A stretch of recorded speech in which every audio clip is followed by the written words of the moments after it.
first one I did was kind of normal surface integral problem. This was a lot of like, oh, let's do this, it makes it easier. Let's do that, it makes it easier, right? But then let's do a normal one. Should I do this? I have this or that. That one can be done with the divergence theorem also. Do the one that does not. Okay, so the trick here, what you're not hearing is this. It's asking you to compute the circulation of F around the boundary. Right, it's asking you to compute the circulation. But the problem is, when I try to do the line integral, it's going to be very, very messy very, very quickly. And a lot of variables in there. So I use Stokes' theorem. Stokes' theorem says the line integral around the surface is equal to the flux of the curl. Line integral around the surface is equal to flux of the curl of the F, right? If the orientation matches. And so if I'm matching the orientation and I'm going this way, can you tell that my thumbs goes inside? My thumbs goes upward. So that's the orientation that I have to compute the flux. Should I compute the flux? Again, this, if the question like this appears, it's going to ask you to compute the flux first, then choose. What's that? Circulation is equal to flux of the curl. Yes, flux of the curl, because of the Stokes theorem, right? Flux of the curl. Because what you do, circulation means that you're summing up all the little circulations. Little circulations are curl, and then summing it up is the surface integral.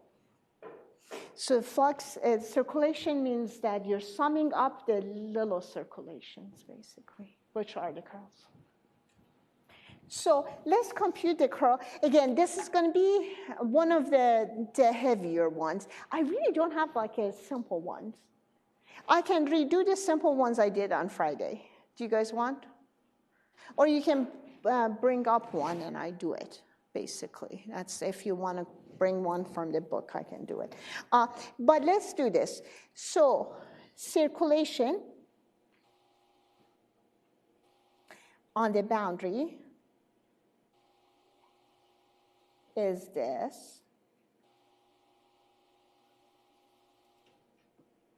On the boundary. And then it's equal to the sum of the little circulations on the surface. Right, sum of the little surface. When I say sum of the little circulations, on the surface means a vector surface integral. That's all it means. Why vector surface integral? Because it's out of 2D. If it was Green's theorem, this would be just a double integral, because surfaces are flat. That's the only difference between this and Stokes and Green's theorem. Right? I mean, that's a big difference, but it's the only difference.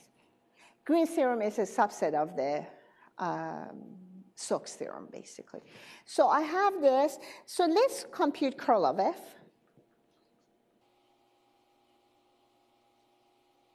IJK.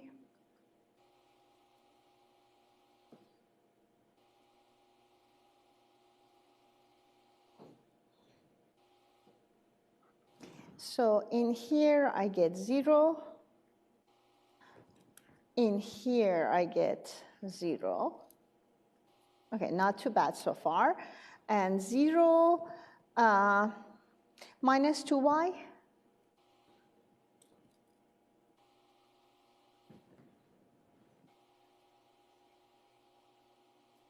So that's the curl of f. Did I do it right? That. And then there's a minus. Oh, good. Okay. So that's correct. Now, so I have to parameterize this surface. I want to do something bold. I'm parameterizing step 1. So this is your new integrand. New integrand is the curl of f in Stokes theorem. New integrand is the curl of f. Step 1, this is a plane. It's cut with a cylinder, right? But it's a plane. Cut with a cylinder. Here, I have a picture. That's a plane. That part is a plane. And it's cut with a cylinder. So why not use this to parameterize? That plane is this plane. The boundary is round because it's cut with a cylinder, but the surface itself is the plane. So boundary goes with the boundary of the parameters. But the parameterization can be the parameterization of the plane. So step 1G of parameterization of a plane is parameterization of a function. So I can go G of x and y. And I get x, y, and what? 6 minus 2x minus 6y. Agreed? Everybody okay with that? Okay. So step 2,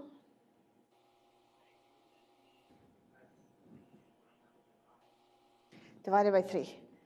Oh my God. Thank you. 3z goes to the other one. I did it wrong again. I apologize. Let's do this subtraction. Apparently, I cannot subtract in my head. So it's 2x plus 6y minus 3z equal to 6. So 3z goes to the other side. I have 2x plus 6y minus 6 equal to 3z. So z equal to 2x plus 6y minus 6 divided by 3. Agreed? Did I do it right? What? Lucas? I'm sorry? Just x and y because, so if you remember from Hope and, I can't remember your name at the moment, but I'll ask you next question. So when we had a function, surface of the range, what do you call it, graph of a function. And this is a graph of a function. A plane is a graph of a function. When you have a graph of a function, you can use x and y and f of x and y, which is just z. Hope, you go next. Oh, so look at this surface. The surface itself is flat. The surface itself is a plane. But you're saying that the boundary is an ellipse, right? So that boundary goes into the bounds for x and y. So the bounds for x and y are not constant, for sure. Lauren, no, not Lorenzo. Can't remember your name. Sorry. Oh, okay, thank you. We're good. So, what was his name? What's your name? Cole, not Lorenzo. So now that I have this, let's find G sub x, which you can also remember the formula, right? There is a formula for this, G sub y.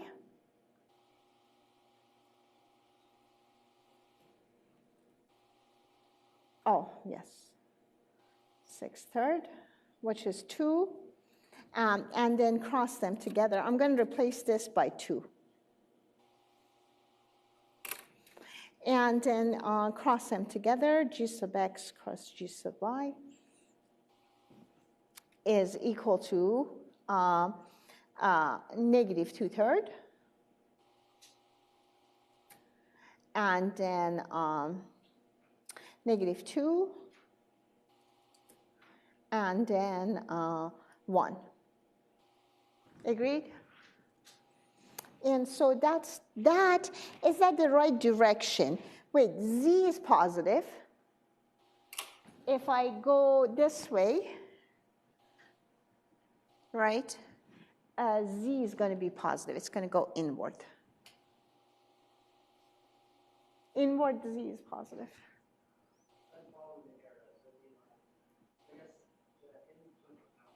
Yes, pointing. So can you tell that n is pointing to negative direction x and y and z positive?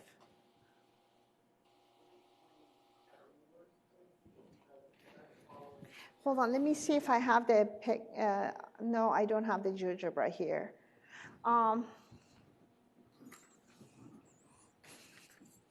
So let's say this is ellipse, right?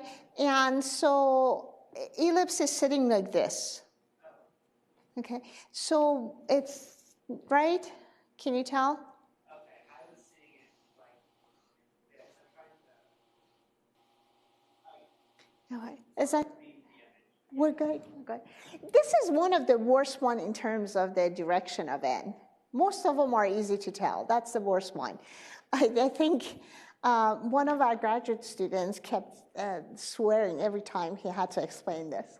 It's just one of the worst ones, but you want to see different ones. I think this is one of the worst ones.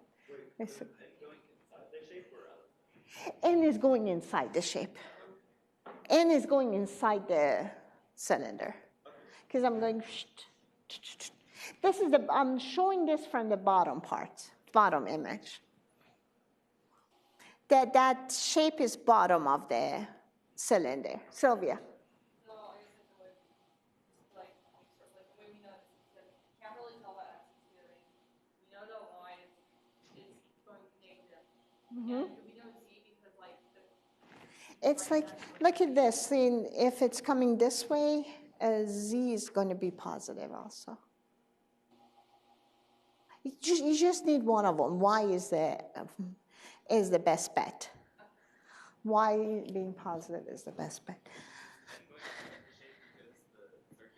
Yes, because I wanted the direction, the orientation of the surface to be right-hand rule with the thing. This is the cylinder, and this is sitting down here. But I mean, it's sideways like that. My hand is the ellipse. David. No, it's actually going, do you see it's the opposite direction of x? Both x and y are opposite direction. And z is the correct direction. Look at this shape.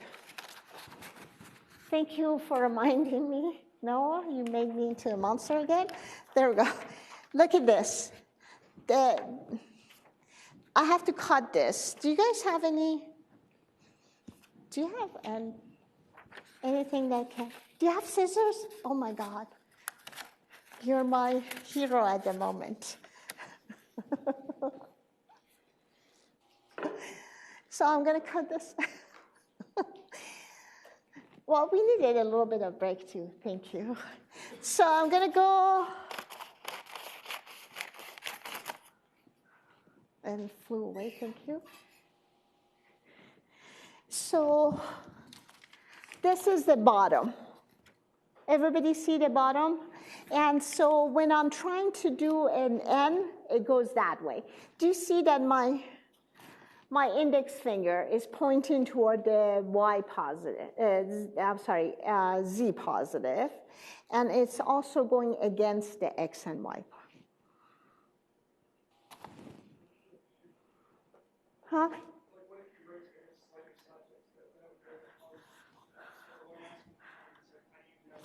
I mean, this one, go with the one that you're sure. Z is the sure thing. Rest of them aren't. Z is the short thing in here. So now that I have this, I said that, hope I told you that I'm going to do it, and I didn't do it. Over here, I forgot to say that basically, I do have x squared plus y squared less than equal to 1. So the bounds are not constant. These are the bounds for parameter, for the parameters. So those are the bounds for the parameters. Fair game? Okay. So now I'm going to compute everything. What was curl of f? Curl of f was 0. 0 and negative 2y. Does this change when I'm computing f of curl of f at g? It's still that. I don't need to change that because the parameter and the variable are the same. Now I'm multiplying that by curl of, again, remember this is the curl of f dot n. And that gives me negative 2y times 1. Right? And z value of n is 1. So negative 2y. I did correctly, right? OK. So now I have to take the curl on the x squared plus y squared less than 1.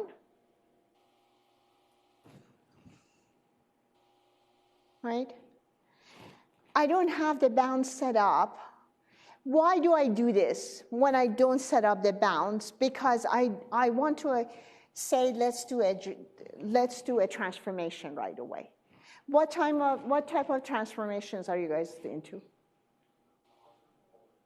R and theta, which is the cylindrical. So it becomes double integral. Instead of y, I put in 2r sine theta. Jacobian. Don't forget the Jacobian. This Jacobian has nothing to do with the Jacobian of the surface integral. This is a Jacobian of transformation. This is r again, dr d theta. R goes from 0 to 1. This goes to 0 to 2 pi. And then you compute. Oh, what's the answer to that one? Yes?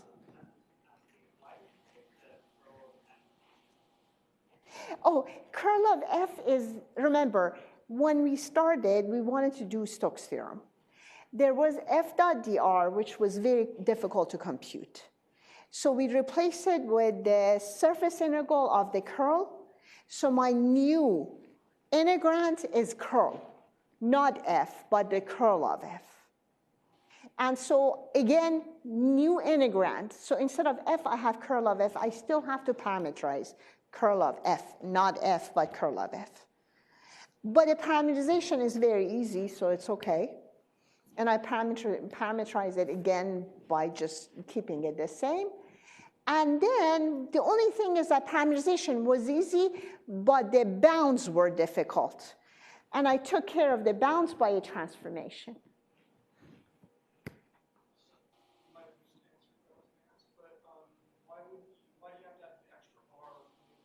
OK, so do you see this? This is your surface integral. Surface integral came to this. I can't compute the surface integral easily, so I do another transformation. And that transformation, this R is the Jacobian of the transformation.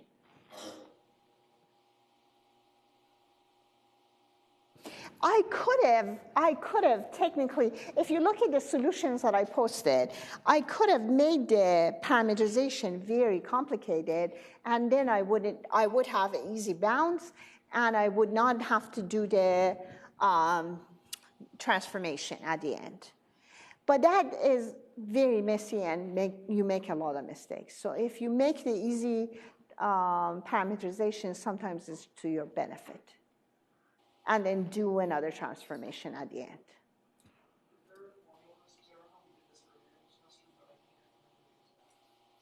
Formula for what? Oh, for transformations, it's always this. If you have a double integral on the region D in x and y, dA x and y, of f of x and y, then you do basically You replace f of x and y with the transformation. And then here you will have the Jacobian. Sorry, I don't have enough space here. Let's go downward.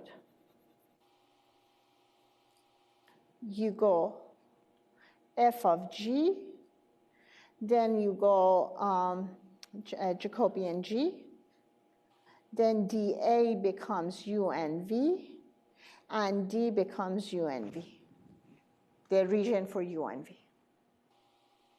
That's the Jacobian. That's the transformations. You need that Jacobian in there.